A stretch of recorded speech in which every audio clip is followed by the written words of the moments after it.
What is the Pokemon Phoenix Challenge? The Pokemon Phoenix Challenge is a brand new set of rules that you can add on to any Pokemon game to make it more interesting, challenging, and exciting. There are 4 major rules. The first one is Rebirth. When a Pokemon that we have faints, it must immediately be surprise traded away. Our Pokemon are our Phoenixes, and when our Pokemon faint, our Phoenix has passed away. They must now return to Ash and come back in a flaming rebirth. We're going to send that Pokemon away, get a new Pokemon, whatever that Pokemon is, that's our new teammate. It's been reborn, that's what our Pokemon is now, and we have to roll with it. Rule number 2 is the rule of 2. From the Star Wars universe, the rule of 2 dictates always 2 there are. No more, no less. In our Pokemon Challenge, we'll be limiting ourselves to 2 Pokemon. We have a Master and an Apprentice. They won't necessarily work out like that, but when one faints and is reborn, the Master will still be there to help train the Apprentice back up and get us some extra strength so they can then fight on their own. If the Master faints, oh well, that Apprentice is now asked to rise to the occasion and take on a new Apprentice of their own to keep us going. Because we'll be limited to 2 Pokemon, that'll make things even more difficult. We'll have way less answers to difficult situations, and it just, will add on to the challenge and will increase the number of surprise trades that we have to do. Rule number 3. A candle twice as bright. They say that a candle that burns twice as bright burns half as long. This is how our Pokemon are. Our Pokemon are our brightly burning Phoenixes, but sadly, they won't be around forever. They're eventually going to burn themselves out and turn to ash. We're going to represent this by making it so that we cannot use Pokecenters in this game for any reason at all, ever. We can never heal at a Pokecenter. This is going to add a whole nother level of difficulty to the game, and mainly because we're going to run out of moves eventually. Our Pokemon essentially have an expiration date. We're going to have to be careful about which moves we use when, which moves we teach our Pokemon. We're going to have to have very aggressive builds, because if we run out of damaging moves, our Pokemon's dead in the water. Rule number 4, the Avatar Cycle. If at any point both of our Pokemon faint in the same battle, probably going to happen, they do retain some of their experience from their past lives. So if we get traded 2 Pokemon that are level 1, then we can get them some experience. We'll level them back up to either where they previously were, or a cap determined by the amount of gym badges we have, whichever one of those 2 values is lower. Fainting will never be an advantage for us, it'll only be a bad thing, and so we're never going to take an increase in level from fainting. When this happens, that's when we activate Big Brother. Big Brother is a Pokemon that's in the background of the game, waiting and watching and making sure that nobody's picking on his siblings while they're weak. So if we've got some weak Pokemon, we have to call in Big Brother. He'll come in and he'll train us up to that level cap before we put them back out there on their own.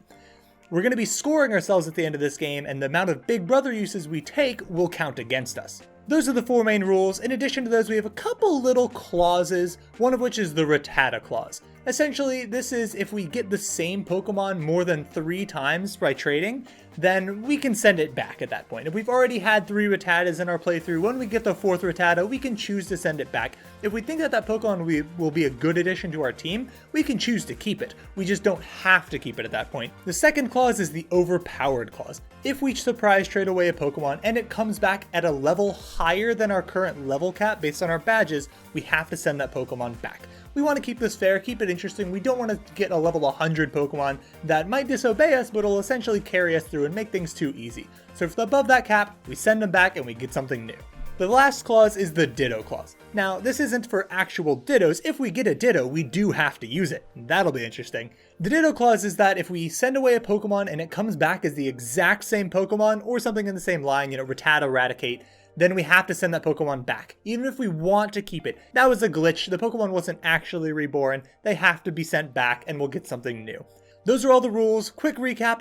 Rule number 1, Rebirth. Pokemon faints, you surprise trade it. Rule number 2, rule of 2, we can only have 2 Pokemon on our team. Your starter is your first Pokemon, and then catch another Pokemon. We're taking the gift Eevee that I get from having played Let's Go Eevee, and we'll surprise trade it away as our first one. It won't count as a Rebirth, but that'll be our first new Pokemon to kick things off. Rule number 3, can't use Pokecenters. Pretty straightforward. Rule number 4, the Avatar Cycle. You retain a little bit of experience. You can level yourselves back up to a certain point. So how we'll score ourselves in the end is we'll be given a star based on the amount of Rebirths and Big Brother activations we had to use. We get a tin star if we can keep it under 50 Rebirths throughout the entire game.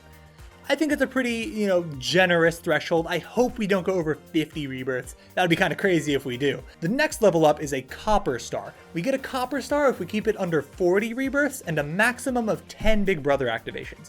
If we go over either of those thresholds, we're in tin star status, and I don't want to be in tin star status. We're going to get ourselves a copper. To earn a bronze star, we have to keep it under 30 rebirths and under 7 Big Brother activations. To get a silver star, we have to keep it under 20 rebirths and under 5 Big Brother activations. For gold star status, we've got to be under 10 rebirths and a maximum of 3 Big Brother activations. To get star platinum... No, sorry. To get our platinum star, we have to keep it under 5 rebirths with a maximum of 1 Big Brother activation. I'm thinking that we'll probably be somewhere around the bronze or, copper status because this is new and I've put out a lot of pretty challenging rules for us. But, I could see us sneaking our way into silver. Gold's a little bit ambitious, and I think that platinum star is just essentially impossible. I think that this is going to be too difficult. If you can do one of these on your own and can get... Let me know, and you are a Pokemon master. I would be so impressed if you can do that. I'll try. I will give it my best. Don't you doubt. I'll be doing my best to get that.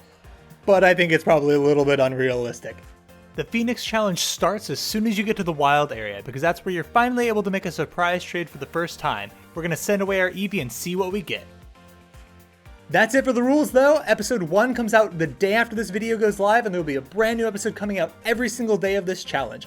If you're excited to see this challenge and how this goes, subscribe to the channel and hit the bell icon to get notifications for when an episode comes out. I hope that you're as excited about this as I am, and I'll see ya in episode 1.